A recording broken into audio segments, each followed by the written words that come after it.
नमस्कार श्रोताओं, शाम के ठीक 7:20 हुए हैं और ये समय है आपके अपने कार्यक्रम स्पोर्ट्स स्कैन का।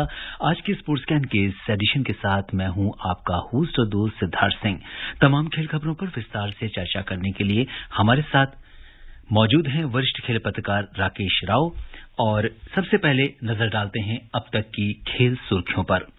एशिया कप 2020 क्रिकेट के फाइनल में अब से कुछ देर बाद श्रीलंका का सामना पाकिस्तान से होगा। पाकिस्तान ने टॉस जीतकर पहले गेंदबाजी करने का फैसला किया है। यूएस ओपन टेनिस प्रतियोगिता के पुरुष सिंगल्स के फाइनल में आज स्पेन के कार्लोस अल्कराज का सामना नॉर्वे के कैस्पर रूड से होगा और डूरन कप के तीसरे क्वार्टर फाइनल में इस समय चेन्नई का सामना मुंबई सिटी से हो रहा है। हाफ टाइम तक मुंबई सिटी ने 1-0 की बढ़त बना ली थी। और सबसे पहले नजर एशिया कप के फाइनल्स पर। दुबई में एशिया कप T20 क्रिकेट के फाइनल में अब से कुछ देर बाद यानी 7:30 बजे श्रीलंका का सामना पाकिस्तान से होगा।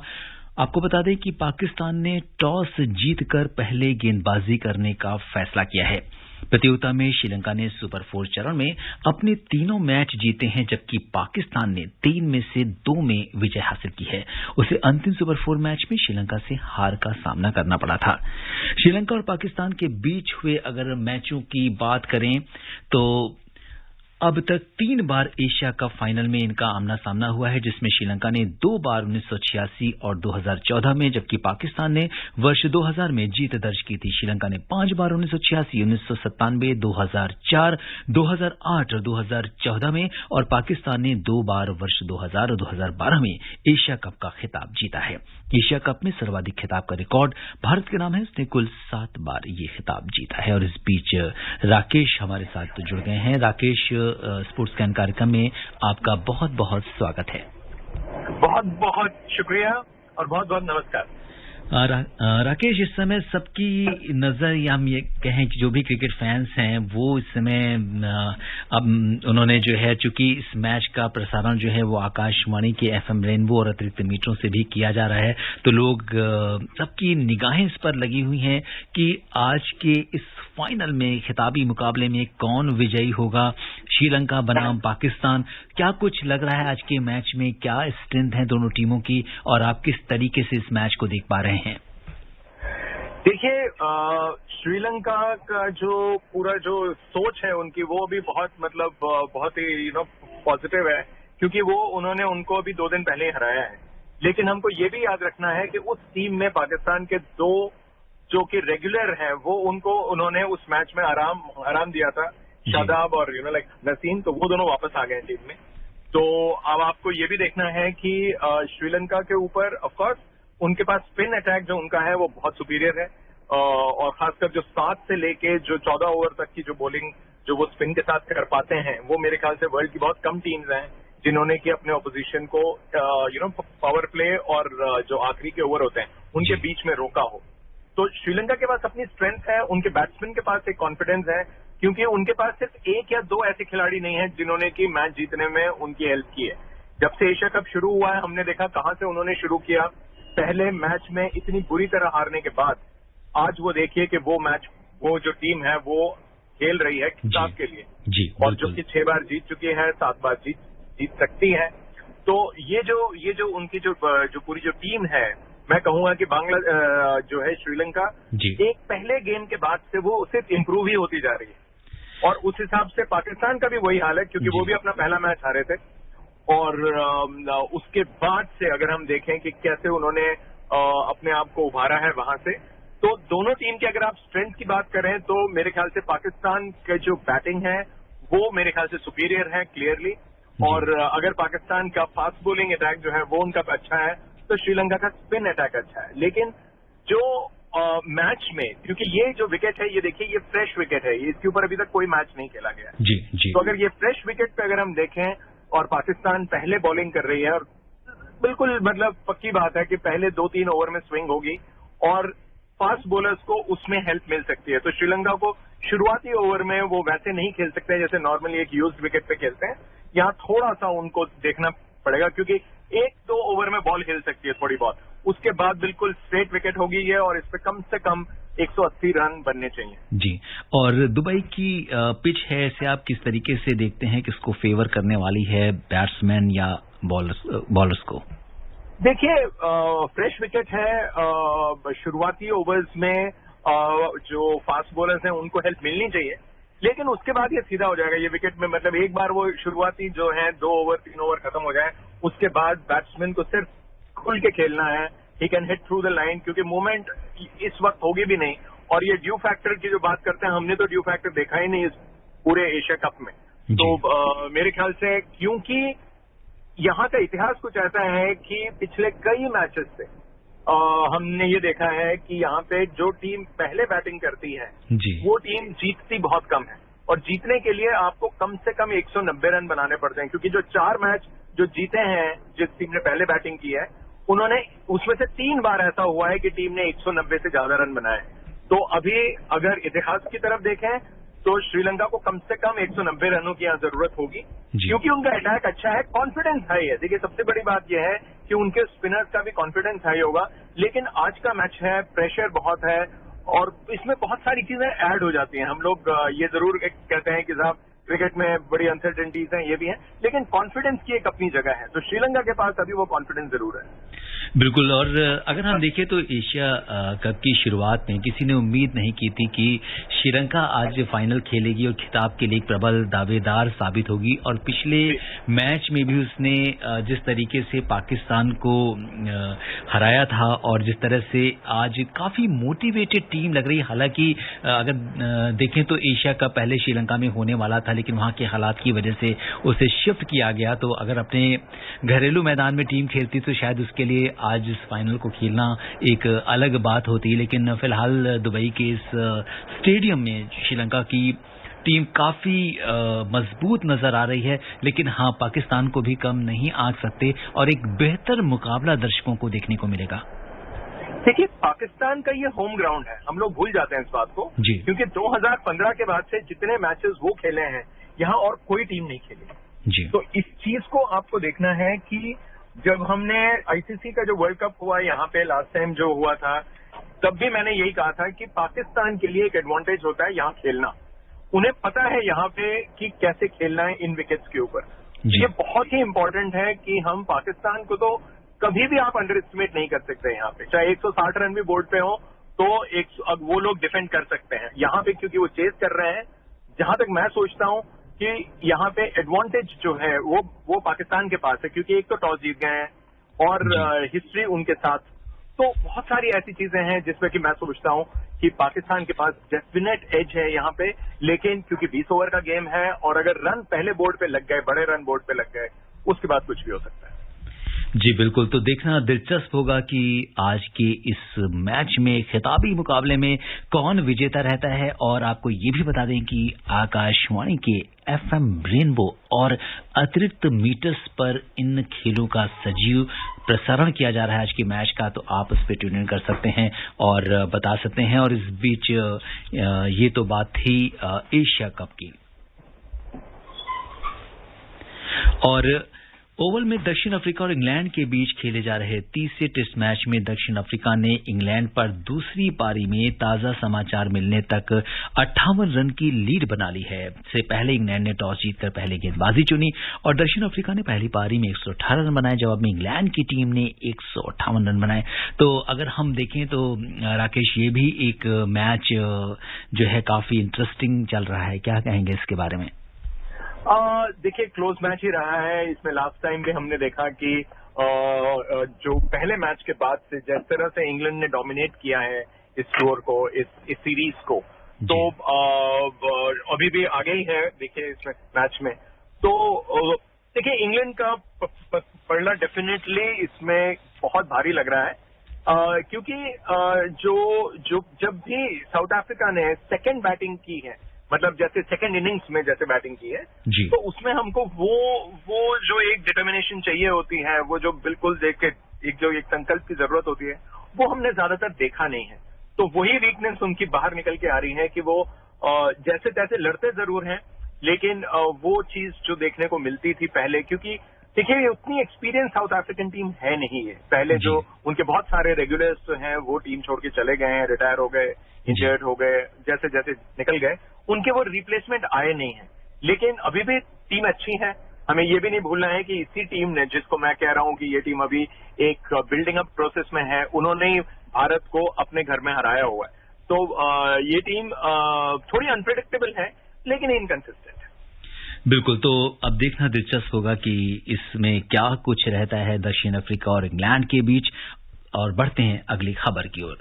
बात करते हैं इस समय हुबली में भारत ए और न्यूजीलैंड ए के बीच खेला गया जो दूसरा अनौपचारिक टेस्ट मैच है वो भी ड्रॉ हो गया है। अगर नजर डालें तो भारत ने 6 विकेट के नुकसान पर 229 रन बनाए थे और फिर इसके बाद न्यूजीलैंड ए ने 2 विकेट पर 39 रन बनाए। हालांकि अभी अगर इसके इन मैचों पर नजर डालें तो भारत ए और न्यूजीलैंड ए के बीच में जो श्रृंखला चल रही है इस पर आप क्या कहना चाहेंगे? और देखिए, ये इमर्जिंग प्लेयर्स के लिए है ये जी, लाइक मोरलेस। और इसमें जिस तरह भारत ने अभी तक जो बल्लेबाजी की है, मेरे ख्याल से वो बहुत सुपीरियर है। हमारे पास कुछ लोग ऐसे हैं जिनको हम सोच रहे थे कि ये लोग आगे चल के मेन टीम के लिए आएंगे, उस हिसाब से ही वो लोग खेल रहे हैं। बिल्कुल, और इसका जो अगला मैच है वो बृहस्पतिवार को खेला जाएगा, तो उस पर भी हमारी नजर बनी रहेगी। बात कर लेते हैं, बढ़ते हैं अगली खबर की ओर और चलते हैं टेनिस की दुनिया में। यूएस ओपन टेनिस में पुरुष सिंगल्स फाइनल में आज स्पेन के कार्लोस अल्कराज का सामना नॉर्वे के कैस्पर रूड से होगा। दोनों ही खिलाड़ियों का ये पहला ग्रैंड स्लैम खिताबी मुकाबला है और इस प्रतियोगिता का विजेता एटीपी रैंकिंग में वर्ल्ड नंबर 1 बन जाएगा। तो आज राकेश, सबकी नजरें इस महामुकाबले पर लगी हुई हैं और फैंस जो हैं वो कुछ लोग अल्कराज पे नजर लगाए हैं तो किसी का कुछ कैस्पर के फॉलोअर्स हैं। तो आज क्या कुछ लग रहा है, क्या कुछ होने वाला है दोनों के बीच में? ये देखिए, इसमें एक चीज जो है दोनों के दोनों में एक इंटरेस्टिंग फैक्ट है जी कि दोनों कभी न दोनों ने नडाल के अंडर ट्रेन किया है जी। और मजे की बात यह है कि गेम दोनों का कमाल का है, फॉर्म बहुत अच्छा रहा है और कहना बहुत ही डिफिकल्ट है कि कौन जीतेगा, लेकिन अल्कराज मेरे हिसाब से फेवरेट रहेंगे। बिल्कुल, तो अगर हम देखें तो यूएस ओपन से जब नडाल जो है उनकी वापसी हुई और वो बाहर हुए, तो कहीं ना कहीं जब भी कोई नडाल और जोकोविच जब किसी भी ग्रैंड स्लैम में खेलते हैं तो पहले ही उनके नाम वो टूर्नामेंट हो जाता है, बाकी नाम बाद में आते हैं। लेकिन जब इस बार जोकोविच को एंट्री नहीं मिली यूएस ओपन में वैक्सीन इश्यू के चलते और नडाल जो है वो बाहर हो गए, तो अब जो है ये लग रहा था कि इस बार जो है किसी और को मौका मिलेगा और इस बार अल्कराज और कैस्पर रूड के बीच में जो खिताबी मुकाबला होने वाला है, जैसा कि आपने कहा कि राकेश, काफी दोनों प्लेयर्स जो हैं नेक टू नेक मुकाबला होने की संभावना है। तो कहना बहुत मुश्किल होगा कि कौन से खिलाड़ी को खिताब मिलेगा, लेकिन हाँ, कहीं ना कहीं एक अच्छा टेनिस जो है वो दर्शकों को देखने को जरूर मिलेगा। सिद्धार्थ, देखिए होता क्या है कि जब ये दो खिलाड़ी ऐसे हैं, अब जैसे हम बात करते हैं जैसे शुरू में अभी जैसे अल्कराज जैसे खेल रहे हैं, 19 साल के खिलाड़ी हैं, पिछले 3 मैच अपने तीनों के तीनों 5 सेट्स में जीते हैं जी। उनका जो एनर्जी लेवल है वो कमाल का, उनके कुछ मैचेस जो हैं वो खत्म हो रहे हैं रात के 2:30 बजे जी, और वो मतलब जो उनका जो रूटीन है उससे हट जाते हैं, उसके बावजूद आते हैं, फिर 5 सेट खेलते हैं, फिर जीतते हैं। तो ये जो है ये एक आजकल की जो मॉडर्न ट्रेनिंग है उसके लिए भी ये एक जबरदस्त एग्जाम्पल है कि कोई कैसे इतना जल्दी रिकवर भी होता है जी। और क्या क्वालिटी है। देखिए, एक होता है कि आके खेलना और दूसरी बात है कि आके अच्छा खेलना जी, और लंबा खेलना, इतना साउंड खेलना, और ये कमाल का है। मतलब कुछ शॉट मेकिंग अगर आप देखें तो मतलब मुंह खुला का खुला रह जाता है कि ये कैसे कोई उस बॉल तक पहुंच के सिर्फ बॉल तक पहुंच ही नहीं रहा है, वो शॉट को एग्जीक्यूट कर रहा है जो उसके दिमाग में है। तो इतने घंटों की प्रैक्टिस, इतनी मतलब ये एक साधना ही बोलूंगा मैं कि जिसका रिजल्ट आपको उस एक रैली में दिखता है जी। या जो शॉट मेकिंग जो है, और ये सिर्फ एक तरफ से नहीं हो रही, दोनों तरफ से हो रही है। तो ये बहुत ही कमाल का है। और मैं ये मैचेस मैंने रातों रात मतलब लेट नाइट भी देखा है, अर्ली मॉर्निंग भी देखा है। तो मुझे इसमें सिर्फ यही रहता है कि ये कैसी ट्रेनिंग है, ये कैसे लोग हैं, क्योंकि मैं कम से कम पिछले 40 साल से मैं देख रहा हूं, जब से दूरदर्शन में ये इसकी रिकॉर्डिंग दिखाई जाती थी, लाइव तो फिर भी बाद में आया। मैं तब से ग्रैंड स्लैम्स देख रहा हूं और मुझे अचंभा होता है कि कोई भी एक गेम इस कदर कैसे इंप्रूव होता जाता है और यंगस्टर्स इस क्वालिटी का टेनिस खेलते हैं। वही मुझे उम्मीद है कि हम आज रात को या अगली सुबह तक ये मैच जाने वाला है जी, तो वो देखने वाले हैं। और महिला सिंगल्स की बात करें तो फाइनल में विश्व की नंबर 1 खिलाड़ी पोलैंड की इगा स्विटेक ने ट्यूनीशिया की ऑन्स जर्वेयर को 6-2, 7-6 से हराकर महिला सिंगल्स का खिताब जीता। यूएस ओपन का खिताब जीतने वाली स्विटेक पोलैंड की पहली महिला खिलाड़ी है और जब से इगा जो है वो आई हैं, काफी यंग प्लेयर हैं और उसके बाद उन्होंने आते ही धमाल किया था टेनिस की दुनिया में और लगातार जो है वो खिताब जीतती जा रही हैं। देखिए स्विटेक इस टूर्नामेंट की फेवरेट तो खैर थी। अगर आप ये देखें उन्होंने कल जिस तरह से डोमिनेट किया है, दोनों सेट में 3-0 अप जी, दोनों सेट में फिर उनकी जो 5th सर्विस गेम थी वो ब्रेक हुई, 3-2 हुआ, लेकिन उन्होंने इमीडिएटली ब्रेक करके 4-2 की लीड बनाई। ये जो एक स्टेटमेंट आप देते हैं अपने ओपोनेंट को कि मैं आपसे आगे ही रहूंगी, और ये पूरे मैच में वो कभी पीछे नहीं रही। हालांकि 4-all हुआ, 5-all, 6-all, उसके बाद जो टाई ब्रेक हुआ उसमें सेकंड में वो जीती 6-2, 7-5, मेरे ख्याल से 7-6 रादर। लेकिन जो ओवरऑल जिस अंदाज से वो खेली हैं, मेरे ख्याल से स्विटेक कभी ऐसा लगा नहीं कि वो नहीं जीतेंगी। हालांकि उनके ओपोनेंट जो थी जबर, उन्होंने भी बहुत अच्छी फाइट की सेकंड में, सेकंड सेट में, लेकिन इन टर्म्स ऑफ क्वालिटी जहां तक मेरी राय है स्विटेक डिजर्व करती हैं ये टूर्नामेंट जीतना। और आपको बता दें कि महिला डबल्स के फाइनल में अमेरिका की कैटी मैकनली और टेलर टाउनसेंड की जोड़ी का मुकाबला चेक गणराज्य की बारबोरा केचिकोवा और कटरीना सिन्याकोवा से होगा। मिक्स डबल्स में ऑस्ट्रेलिया के स्टॉर्म सैंडर्स और जॉन पियर्स की जोड़ी ने बेल्जियम की क्रिस्टिन फ्लिपकिंस और एडवर्ड रोजर वैसलिन की जोड़ी को 4-6, 6-4, 10-7 से हराकर खिताब जीता। पिछले 21 सालों में किसी ऑस्ट्रेलियाई जोड़ी ने पहली बार यूएस ओपन में मिक्स डबल्स का खिताब जीता है। और नजर लाते हैं फुटबॉल पर। ड्यूरेंट कप के तीसरे क्वार्टर फाइनल में कोलकाता में इस समय चेन्नईयन फुटबॉल क्लब का सामना मुंबई सिटी से हो रहा है। मुंबई सिटी ने हाफ टाइम तक 1-0 की बढ़त वो बना ली है और इस समय जो क्वार्टर फाइनल्स मैच चल रहे हैं, अगर हम दूसरे क्वार्टर फाइनल की बात करें तो बेंगलुरु एफसी ने ओडिशा को हराकर सेमीफाइनल में जगह बनाई। पहले क्वार्टर फाइनल में मोहम्मडन स्पोर्टिंग क्लब ने केरला ब्लास्टर्स को 3-0 से हराकर सेमीफाइनल में जगह बनाई थी। और कल चौथा quarter final match Rajasthan United और हैदराबाद फुटबॉल क्लब के बीच खेला जाना है। और आपसे प्रतिक्रिया चाहेंगे कि किस तरीके से चेन्नई अगर एफसी की बात कर रहे हो मुंबई सिटी के मुकाबले पर। देखिए मुंबई सिटी जैसे खेली है मेरे ख्याल से वो बेस्ट खेली है लीग में, उससे बेहतरीन मेरे ख्याल से और कोई टीम खेली नहीं है। और आज भी देखिए जैसे वो खेल रहे थे, मैंने जैसे फर्स्ट हाफ का जो मैं देख रहा था खेल देख रहा था, उसमें भी वो डोमिनेंट लग रहे हैं। तो चेन्नईयन के लिए बहुत मुश्किल होगा, क्योंकि एक इनफॉर्म टीम जो फ्लो में खेल रही हो उससे अगर आप पिछड़ रहे हैं और फिर वहां से आके जीतना ज्यादातर होता नहीं है ये सॉकर में, अनलेस एक टीम का डिफेंस बिल्कुल ही बैठ जाए। तो मैं मुंबई को मैं फेवरेट मान के चल रहा था और मेरे ख्याल से वही टीम जीतेगी। और जो कल की बात अगर हम देखें जल्दी से तो राजस्थान और हैदराबाद मेरे ख्याल से दोनों टीमें बहुत टक्कर की हैं यहाँ पे, और वो चौथा और आखिरी सेमीफाइनल स्पॉट तो उसमें अपनी लड़ाई होगी दोनों में। और हम लोग तो यही वेट करेंगे कि अच्छा मुकाबला हो। और सैफ अंडर 17 फुटबॉल टूर्नामेंट में कल सेमीफाइनल में भारत का सामना बांग्लादेश से होगा। पहले मैच में भारत को नेपाल से हार का सामना करना पड़ा था। मैच की शुरुआत दोपहर में 3:30 बजे कोलंबो में रेसकोर्स इंटरनेशनल स्टेडियम में हुई। इस बीच भारतीय टीम के प्रमुख कोच बिबियानो फर्नांडिस ने कहा है कि हम पिछले मैच की निराशा को पीछे छोड़ चुके हैं और हमारा ध्यान अब पूरी तरीके से सेमीफाइनल पे लगा है और सबकी निगाहें इस पर हैं। जी देखिए नेचुरली अभी जो टीम इस तरह फोकस्ड होगी तो मतलब उम्मीद भी वही रहेगी, लेकिन हाँ young blood the way they I mean जैसे वो अप्रोच करते हैं अपने इसको, तो वो ऑब्वियस सी बात है कि आशावादी ही होंगे। और श्रोताओं अब समय अनुमति नहीं दे रहा है कि हम कुछ और खेल खबरों पर चर्चा करें।